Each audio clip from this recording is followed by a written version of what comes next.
ಬಿಜೆಪಿಯ ಎರಡನೆಯ ಪಟ್ಟಿಯಲ್ಲಿ ಸಂಸದ ಕರಡಿ ಸಂಗಣ್ಣಗೆ ಶಾಕ್ ಆಗಿದೆ. ಬಿಜೆಪಿಯ ಎರಡನೇ ಪಟ್ಟಿ ಆದರೆ ರಾಜ್ಯದ ಮೊದಲ ಪಟ್ಟಿ. ಕೊಪ್ಪಳ ಸಂಸದ Karadi Sanganna BJP ticket miss ಆಗಿದೆ. ಪಂಚಮಸಾಲಿ ಕಾಂಗ್ರೆಸ್ ನಾಯಕರಿಂದ ಸಂಗಣ್ಣಗೆ ಗಾಳ ಹಾಕುವ ಕೆಲಸ ಆಗತ್ತಾ? ಪಂಚಮಸಾಲಿ ಸಮುದಾಯದ ಮತಗಳ ಮೇಲೆ ಕಣ್ಣಿಟ್ಟು ಈ ಪ್ರಕ್ರಿಯೆ ನಡೆಯುತ್ತಾ? ಕಲ್ಯಾಣ ಕರ್ನಾಟಕದ ಪಂಚಮಸಾಲಿ ಮತಗಳನ್ನ ಸೆಳೆಯುವ ಪ್ಲಾನ್ ಇದೆ. ಟಿಕೆಟ್ ಘೋಷಣೆಗೂ ಮುನ್ನವೇ ಪ್ಲಾನ್ ಮಾಡಿದ್ರು ಕಾಂಗ್ರೆಸ್ನ ನಾಯಕರುಗಳು. ಈಗ ಟಿಕೆಟ್ ಮಿಸ್ ಆಗಿದೆ. ಈ ಹಿನ್ನೆಲೆ ಸಂಗಣ್ಣ ಅವರನ್ನ ಸೆಳೆಯೋದಿಕ್ಕೆ ಕಾಂಗ್ರೆಸ್ನಿಂದ ಪ್ರಯತ್ನಗಳು ನಡೀತಾ ಇದೆಯಾ? ವಿಜಯಾನಂದ ಕಾಶಪ್ಪನವರ್ ಸೇರಿ ಹಲವರ ಮೂಲಕ ಸಂಗಣ್ಣಗೆ ಗಾಳ ಹಾಕುವ ಪ್ರಯತ್ನ, ಅವರನ್ನ ಸಂಪರ್ಕಿಸುವಂತಹ ಕೆಲಸಗಳಾಗ್ತಾ ಇದೆ. ಟಿಕೆಟ್ ನೀಡದ ಹಿನ್ನೆಲೆ ಕರಡಿ ಸಂಗಣ್ಣ ಆಕ್ರೋಶ ಹೊರ ಹಾಕ್ತಾ ಇದ್ದಾರೆ.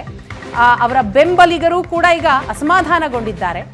ಯಾಕೆ ಟಿಕೆಟ್ ತಪ್ಪಿತು? ಅವರಿಗೆ ಟಿಕೆಟ್ ಸಿಗಬೇಕಾಗಿತ್ತು. ಪಂಚಮಸಾಲಿ ನಾಯಕರಿಗೆ ಟಿಕೆಟ್ ಮಿಸ್ ಆದರೆ ಹೇಗೆ ಅಂತ.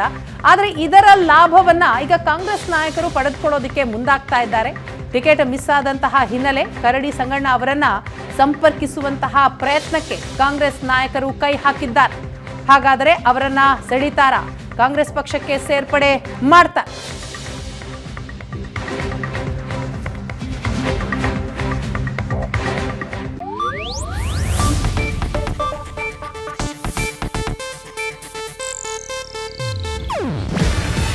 ಇದು ಏಷ್ಯಾನೆಟ್ ನ್ಯೂಸ್ ನೆಟ್ವರ್ಕ್ ಪ್ರಸ್ತುತಿ.